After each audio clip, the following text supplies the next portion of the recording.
As we get started today, I want to begin by thanking Daniel Channel, who is making these videos possible.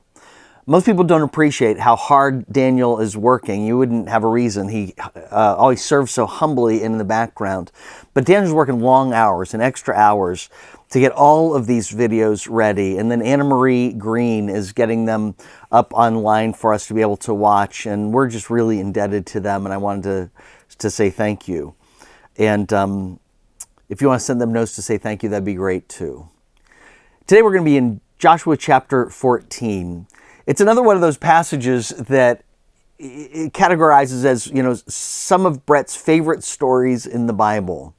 Caleb is one of my heroes. Joshua 14 tells part of his story.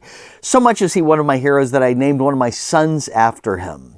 He's a great hero because he tells us a lot about how to do ministry for the long term.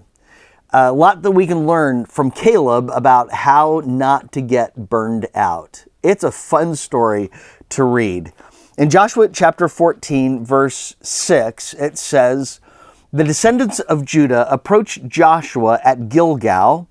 Caleb came to him and said, 'You know what the Lord promised Moses, the man of God, at Kadesh Barnea, about you and me.'" Now, before we go any further, you need to understand the context. This is as the people of Israel are about to enter the promised land.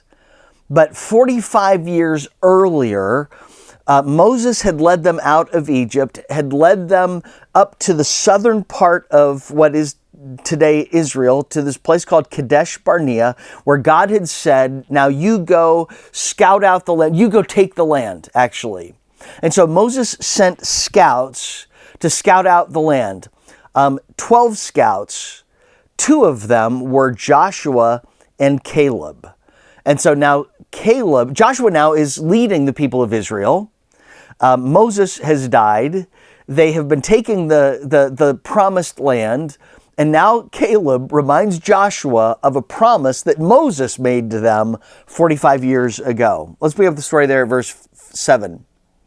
"I was 40 years old when Moses, the Lord's servant, sent me from Kadesh Barnea to scout the land, and I brought back an honest report.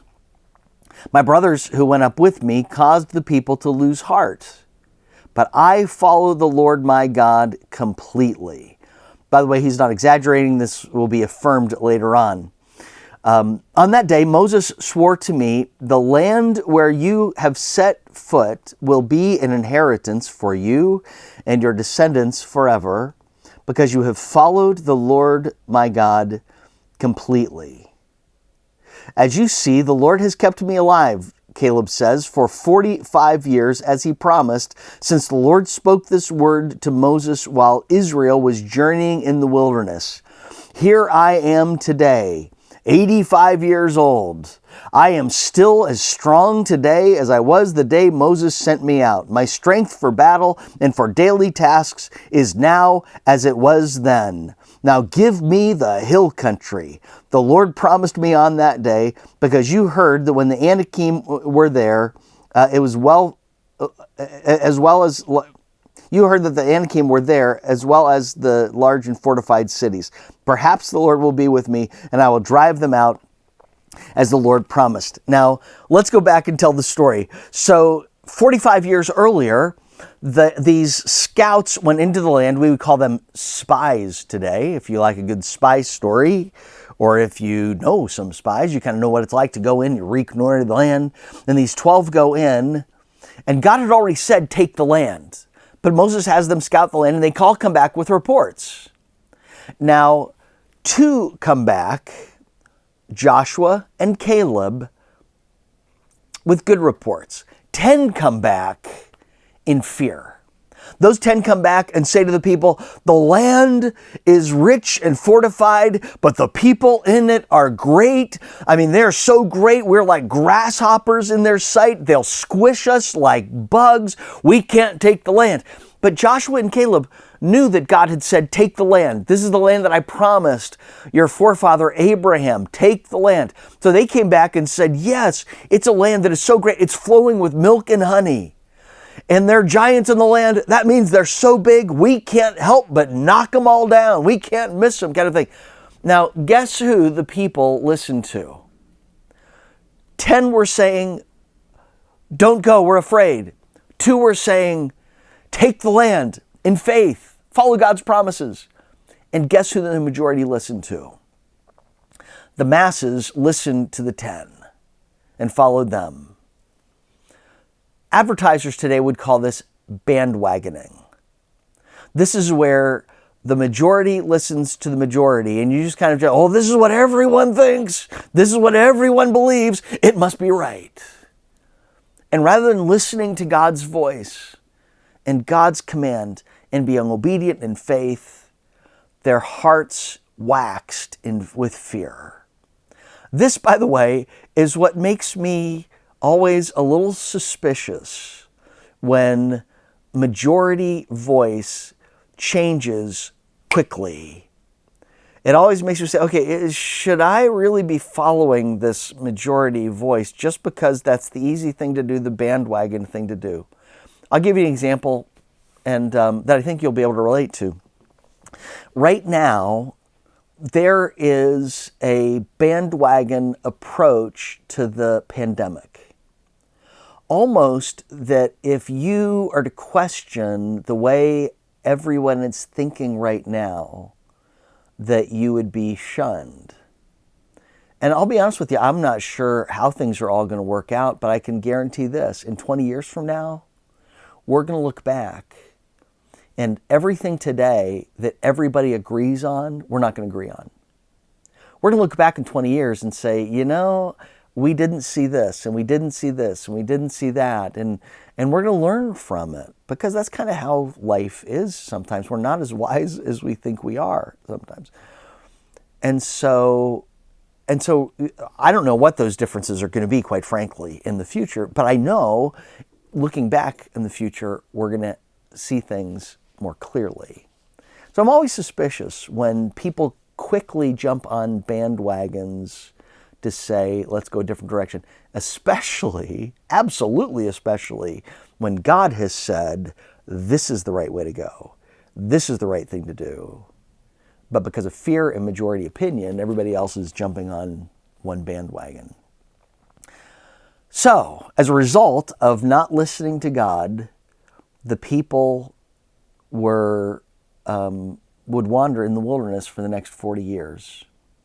And God would say, if you don't want to obey me, that's your choice. I'm not going to force you, but I will wait for a generation to rise up. I will raise up a new generation that will follow me in faith.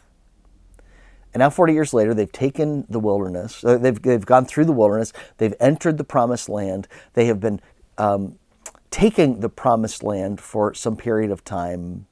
And now Caleb is like, it's time for me to take the hill country. Why does this hill country matter so much to him? I think there are several reasons. First of all, because it's fertile. Second, because it's hill country. It's prime land, easily defended. Next, though, because it's Hebron. It's where the city of Hebron is. Hebron would be one of the most important cities of the people of Israel. It's the place where Abraham and Sarah and Jacob and Isaac would be buried. I mean, to this day, it is a revered city, not just by the Jews, but also by Christians and also by Muslims as well, because Abraham was buried there. But it's the hill country, and it's well fortified. And the Anakim are there, the strong people, these giants are there. And yet, here is Caleb, 85 years old. And despite the fact that he's fighting uphill, think about Gettysburg, think about Fredericksburg in the Civil War. Even though he's going to be fighting uphill against these well-fortified cities, he's saying, give me the hill country. And I love the language that he uses there, actually. He says, even though I'm 85 years old, my strength for battle and for daily tasks is now what it was then. Don't you love that? 85 years old. I mean, the guy has been on Social Security for 20 years, and yet he's saying, give me the hill country. This is like Michael Jordan saying, let me play in the NBA Finals. I'm as strong as I was when I was drafted out of North Carolina. This is like, Masters is supposed to be on now. This is like Jack Nicklaus saying, let me play the Masters. Yeah, I know the greatest players in the PGA are playing in it, but I'm as good as I was the last time I won the Masters. This is like me saying, make me a hair model. I have as much hair as I did when I graduated from high school kind of thing. I was just like, oh, really? That's one of the reasons I love Caleb is he's 85 years old and he's not thinking about retirement. He's not thinking about, oh, woe is me. He's not thinking about, I want the easy way. He's like, God has a purpose for my life. God told me that this is the land for me. And sure enough, I am ready to take this land. Give me the hill country. I want so much to be that kind of person when I'm 85 years old. I'm ready as ever to obey God and to take risks for Him. So what did you just hear Jesus say? What do you hear God say to you through what we've just read, what we've just spoken?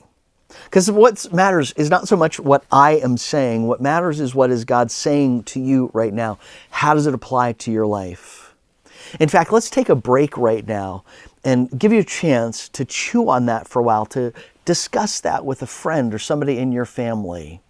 And let me invite you then to come back tomorrow where I'll give you the second part, share with you the second portion of this devotional thought. Thanks. Pray for each other and pray for us.